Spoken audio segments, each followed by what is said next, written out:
சொல்லு வினய். நான் உங்ககிட்ட முன்னாடியே சொல்லியிருக்கேன், அப்பா அம்மாவுக்கு நடுவில் இருக்கிற பிரச்சனை அது அவங்களோட தனிப்பட்ட விஷயம். இதை நீ மனசுல வச்சுக்கிட்டு அவரு கூட பேசாம இருக்கிறது கொஞ்சம் கூட சரியில்லை தெரியுமா? அதை நினைச்சு அவர் மனசு எவ்வளவு கஷ்டப்படும். நீ ஏன்டா அப்படி பண்ற? இங்க என்ன நடக்குது உனக்கு தெரியுமா? நான் தான் உங்ககிட்ட சொன்னேனே, அது அவங்களோட பர்சனல் விஷயம். அதை நம்ம தெரிஞ்சுக்கிறதுக்கு எதுவுமே இல்லை. புரியுதா? ஐயோ அக்கா, என்னால உன்ன மாதிரி எல்லாத்தையும் பிரிச்சு பார்க்க முடியாது. அப்பாக்கு ஒரு பொண்ணோட பழக்கம் இருந்தது, அதை நான் நேரடியா பார்த்தேன். அன்னைக்கு ரெஸ்டாரண்ட்ல தோள் மேல கை போட்டு சந்தோஷமா பேசியிருக்காரு. இந்த பொண்ணுக்கு உனக்கும் 10 வயசு வித்தியாசம் பார்க்க முடியாதுக்கா.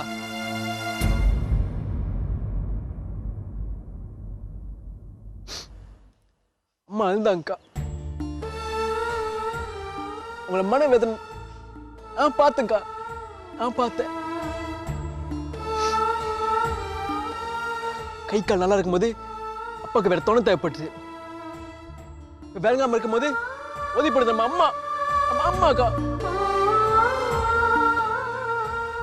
அம்மா வேணும்னா எல்லாத்தையும் மறந்துட்டு அப்பா உதவி பண்ணலாம். ஆனா என்னால அப்பா மன்னிக்க முடியாதுக்கா, மன்னிக்கவே முடியாது. எங்க அப்பாவுக்கு இன்னொரு பொண்ணு கூட தொடர்பு இருக்குன்னு நான் நினைச்சு கூட பார்க்கல. என்ன என்கிட்ட சொன்னப்ப என்னால தாங்கவே முடியல தெரியுமா? அதுக்கப்புறம் நான் உங்ககிட்ட எதுவுமே பேசல. எங்க அம்மா கூட என்கிட்ட சொல்லாம மறைச்சிட்டாங்க நித்தி. உனக்கு தெரிஞ்சிருந்தா கூட உன்னால என்ன செஞ்சிருக்க முடியும்? உன்கிட்ட சொன்னா நீ வருத்தப்படுவன்னு ஆண்டி நினைச்சிருக்கலாம் இல்லையா? அப்படி அவங்க உங்ககிட்ட சொல்லியிருந்தா கூட உங்க அப்பா மேல இருக்கிற மரியாதை உனக்கு குறைஞ்சிருக்கும். அதான். அப்படி இல்லை நித்தி,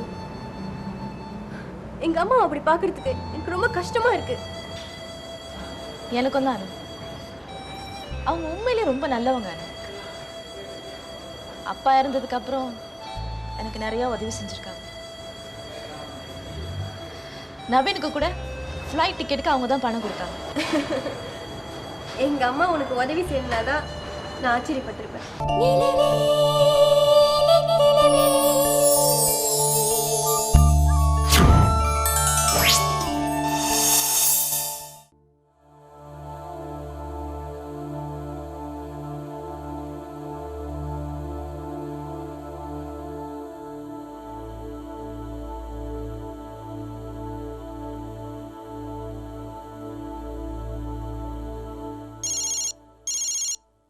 மேடம் அடிக்கிறாங்க. சொல்லுங்க மேடம். நான் நேரடியாகவே விஷயத்துக்கு வரேன். நீங்கள் 2 பேரும் இங்கே ரொம்ப வருஷமாக வேலை பார்க்குறீங்க. அவர் வந்து இந்த யூஸ்காரை வழி நடத்துகிற நிலைமையில இல்லை. அதனால் உங்கள் 2 பேரில் யார் பொறுப்பெடுத்துக்கிறதுன்னு நீங்களே பேசி ஒரு முடிவுக்கு வாங்க. இதை பற்றி நான் அவரோட பார்ட்னர்கிட்ட பேசிட்டேன். சரிங்க மேடம். நாங்கள் 2 பேருமா சேர்ந்து இந்த யூஸ்காரை நல்லபடியாக பார்த்துக்கிறேன் மேடம். சரி, அப்படின்னா நீங்கள் 2 பேரும் மிஸ்டர் செங்ஹான்ட்ட ரிப்போர்ட் பண்ணுங்க. நான் வாரத்துக்கு ஒரு முறை வந்து பார்த்துக்கிறேன். கண்டிப்பாக மேடம். Okay madam. சரி மேடம். சரி.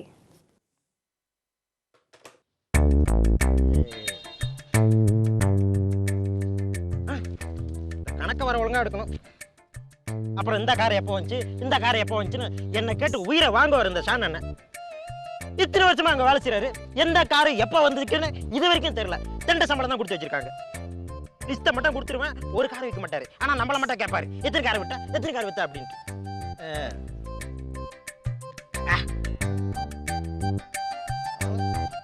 நம்ம பார்க்க போறோம்.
என்ன விஷயம் சொல்லுங்க.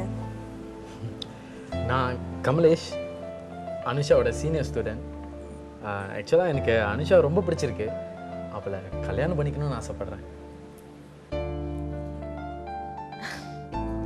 என்னங்க இவ்வளோ பெரிய விஷயத்த இவ்வளோ சாதாரணமாக சொல்றீங்க?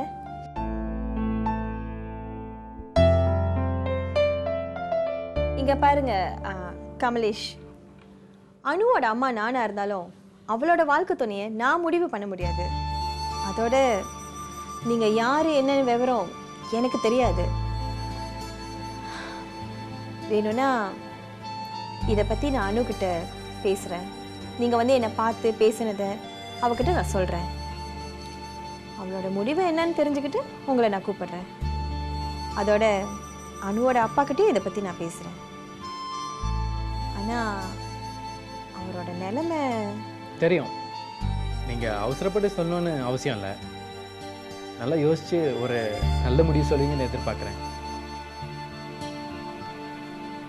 சரி பார்ப்போம்.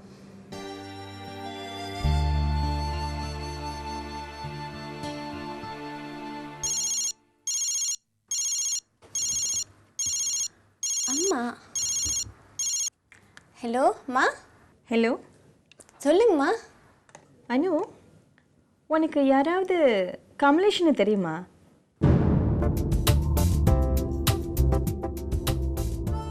தெரியுமா?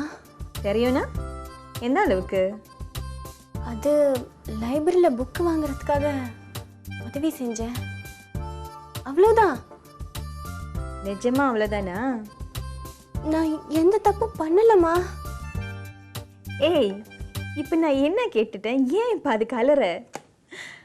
அந்த பையன் என்னை வந்து பார்த்தான், என்கிட்ட பேசினான், உன்னை பிடிச்சிருக்குன்னு சொன்னான். அவங்க வீட்டு பெரியவங்கிட்ட சொல்லி உன்னை வந்து பொண்ணு கேட்குறேன்னு சொல்லியிருக்கான். அதோட உன்னோட சம்மதத்தையும் என்னை கேட்க சொன்னான். அம்மா, ஆனால் படிப்பு ஒன்றும் முடியல, அதுக்குள்ளே எப்படிம்மா கல்யாணம்லாம்? அனு, உனக்கு பிடிச்சிருந்தா சொல்லு, நிச்சயம் பண்ணிக்கலாம். அப்புறம் உன் படிப்பு முடிஞ்சோன்னு கல்யாணம் ஏற்பாடு பண்ணலாம். உங்களுக்கு எது சரின்னு தோணுதோ செய்யுங்கம்மா. கண்டிப்பாக நீங்கள் என் நல்லதுக்காக தான் செய்வீங்க. சரிம்மா, நான் உங்கள் அப்பா கிட்ட இதை பற்றி எடுத்து சொல்கிறேன். பாய்மா.